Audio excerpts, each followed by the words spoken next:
you see, you are still. You're flowing with it. But to the degree you resist the stream, then you notice that the current is rushing past you and fighting with you. So swim with it. Go with it. And you're there. You're at rest. And this is, of course, particularly true when it comes to those moments when life really seems to be going to take us away. And the stream of change is going to swallow us completely. The moment of death. And we think, oh, this is it. This is the end. And so at death we withdraw, say, no, not that, not yet, please.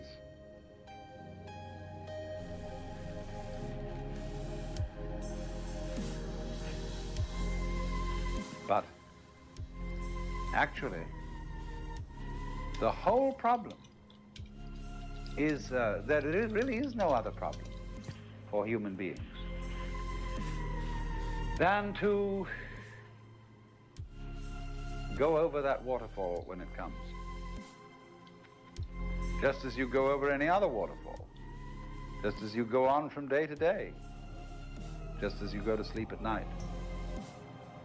Be absolutely willing to die. Now, I'm not preaching. I'm not saying you ought to be willing to die and that you should muscle up your courage and somehow put on a good front when the terrible thing comes. That's not the idea at all. The point is that you can only die well if you understand this system of waves. If you understand that your disappearance as the form in which you think you are you, your disappearance as this particular organism, is simply seasonal, that you are just as much the dark space beyond death as you are the light interval called life. These are just two sides of you, because you is the total wave. See, you can't have half a wave. Nobody ever saw waves which just had crests, no troughs. So you can't have half a human being who is born but doesn't die. Half a thing. That would be only half a thing. But the propagation of vibrations, and life is vibration, it simply goes on and on, but its cycles are long cycles and short cycles. Space, you see, is not just nothing. If I could magnify my hand to an enormous degree so that you could see all the molecules, I don't know how far apart they would be, but it seems to me they would be something like tennis balls in a very, very large space.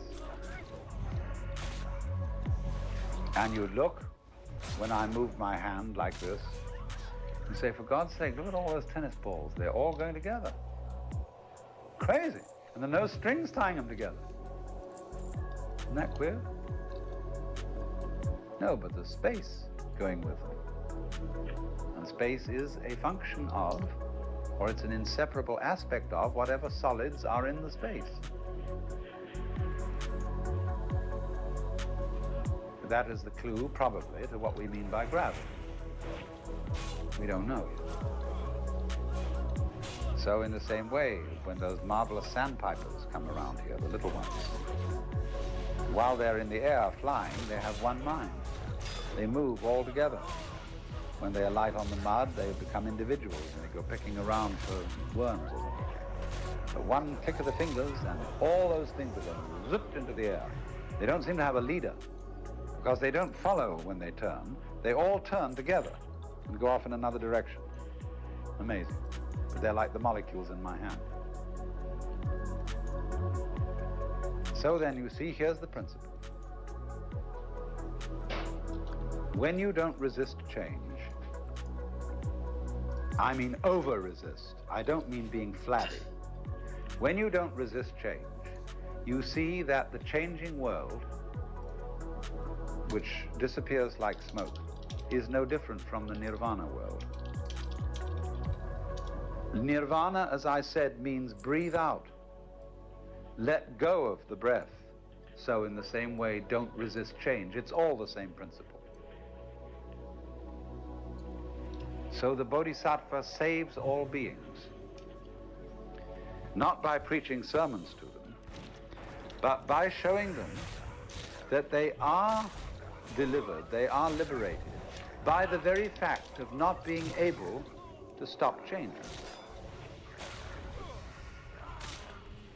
You can't hang on to yourself.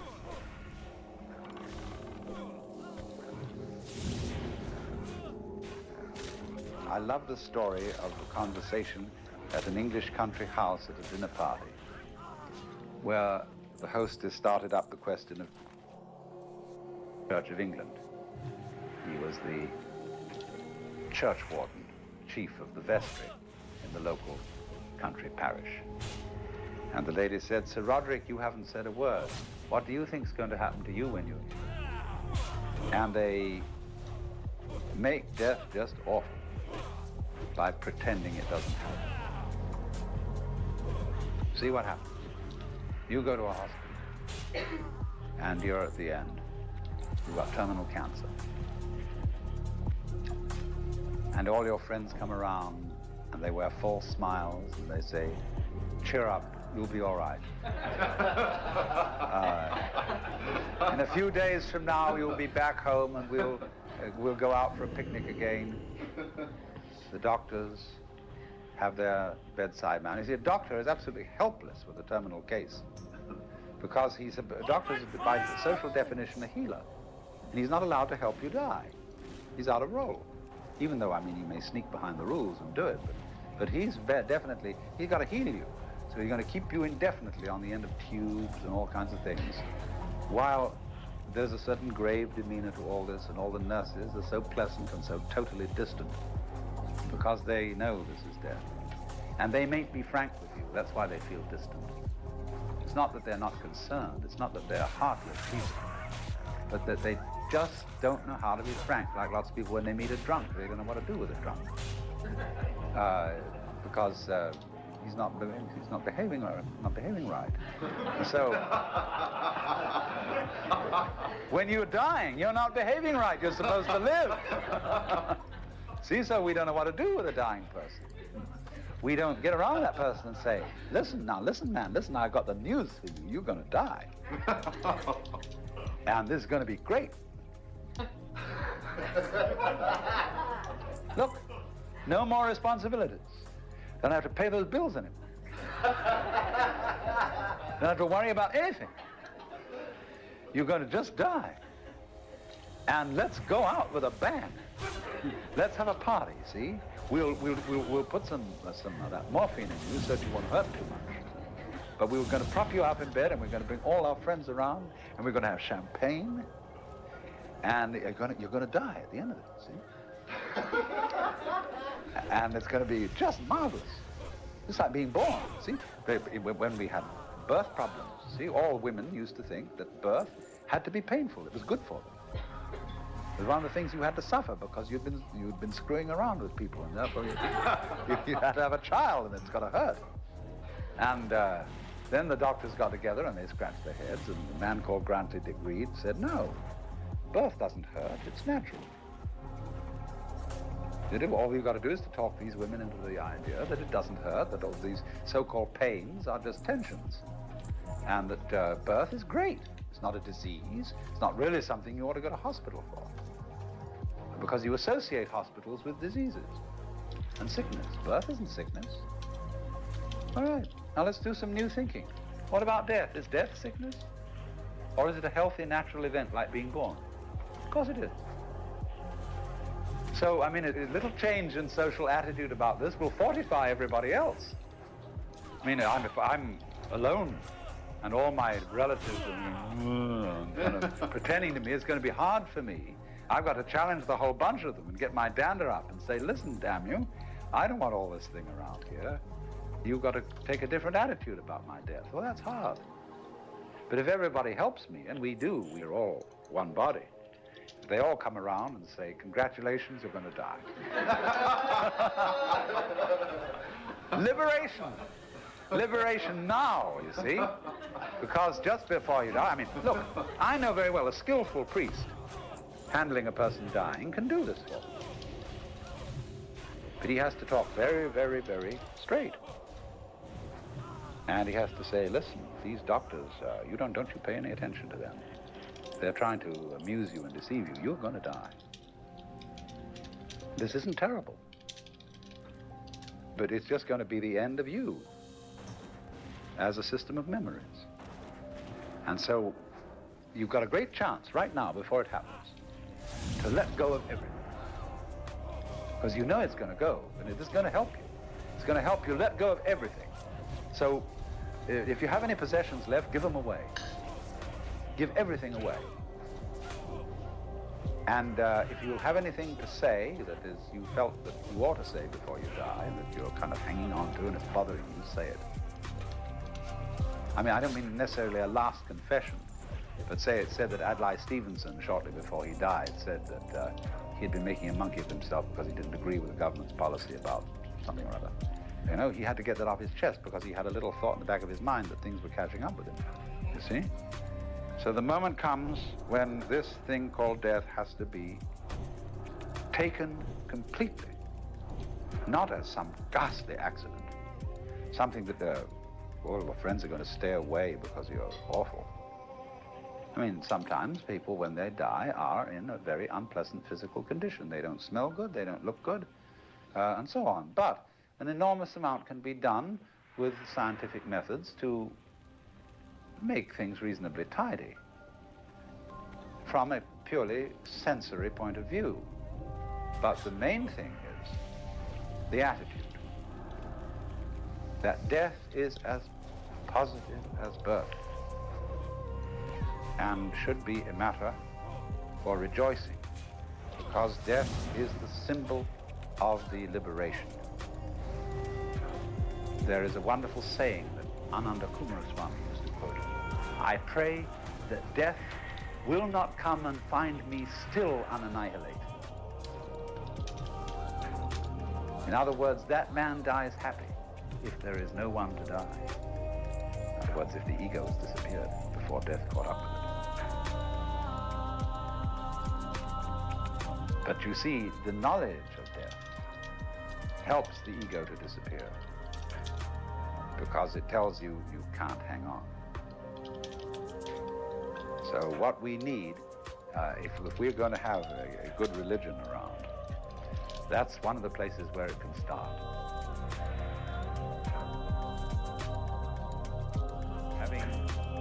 I was talking a great deal yesterday afternoon about the Buddhist attitude to change, to death, to the transience of the world, and was showing that preachers of all kinds stir people up in the beginning by alarming them about change. That's like somebody, you know, actually raising an alarm, just in the same way as if I want to pay you a visit, I ring the doorbell. And then we can come in and I don't need to raise an alarm anymore. So in the same way, it sounds terrible, you see, that everything is going to die and pass away, and here you are, thinking that happiness, sanity, and security consist in clinging on to things which can't be clung to, and in any case, there isn't anybody to cling to them. And the whole thing is a weaving of smoke. So, that's the initial standpoint, but as soon as you really discover this and you stop clinging to change, then everything is quite different. it becomes amazing. And not only do all your senses become more wide awake, not only do you feel almost that you're walking on air, but you see finally that there is no duality, no difference between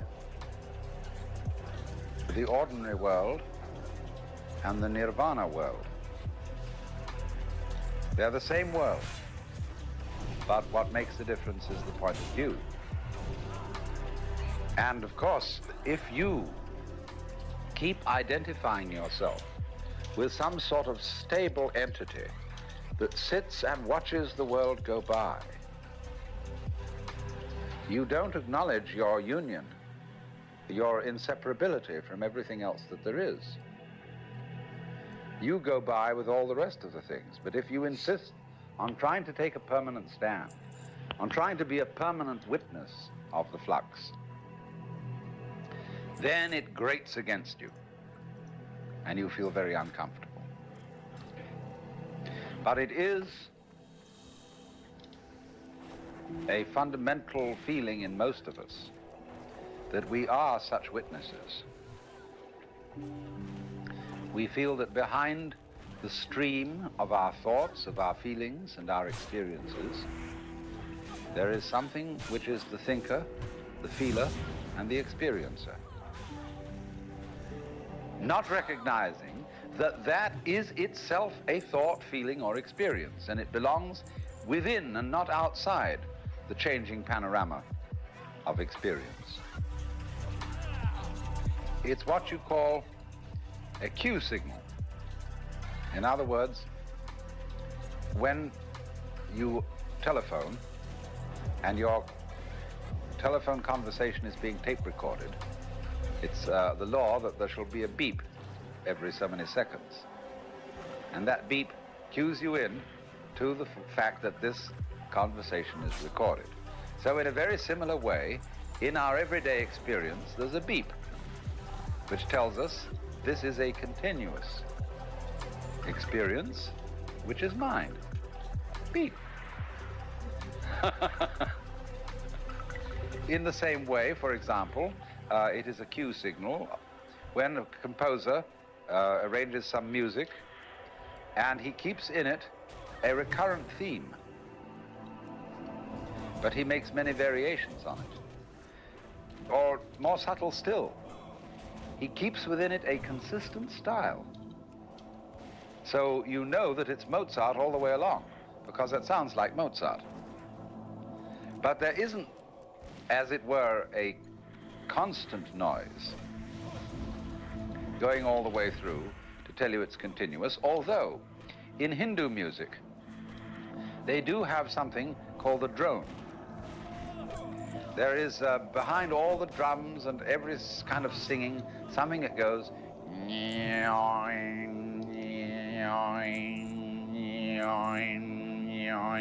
and it always sounds the note which is the tonic of the scale being used. But in Hindu music, that drone represents the eternal self, the Brahman, behind all the changing forms of nature. But that's only a symbol. And to find out what is eternal, you can't make an image of it, you can't hold on to it. And so it's psychologically more conducive to liberation to remember that the thinker or the feeler or the experiencer and the experiences are all together, they're all one. But if out of anxiety you try to stabilize, keep permanent the separate observer, you are in for conflict. Of course, the separate observer, the thinker of the thoughts, is an abstraction which we create out of memory. We think of the self, the ego, rather, as a repository of memories, a kind of safety deposit box or record or filing cabinet place where all our experiences are stored. Now, that's not a very good idea. It's more that memory is a dynamic system, not a storage system. It's a repetition of rhythms. And these rhythms are all part and parcel of the ongoing flow of present experience.